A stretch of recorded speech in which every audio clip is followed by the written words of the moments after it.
यसो हेर्दा हेर्दै कोरियाको पनि 2 वर्ष हुन लागेको रहेछ। अनि 2 वर्ष हुन लाग्दाखेरि चाहिँ मेरो कपालमा चाहिँ तोरीको तेल गएको थिएन। अनि तोरीको तेल नगएको मेरो कपाल कस्तो उस भएको थियो क्या। अनि फाइनली मेरो एकजना साथीले मलाई तोरीको तेल ल्याइदिनु भएको थियो।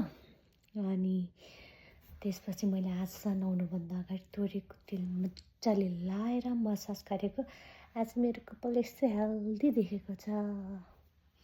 के कसो हो साथी हो, मेरो कपाल कसो दिएछ भन्नु होला है। अरू बेला चाहिँ कस्तो हुन्थ्यो।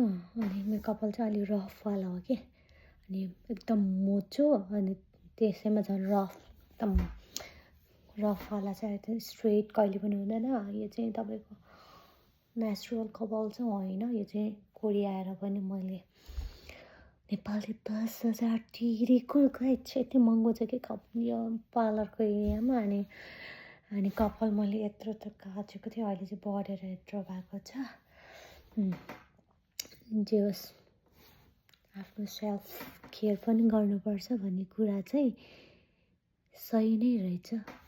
आफूले आफूलाई माया गरे मात्र बल्ल राम्रो हुन्छ होइन त।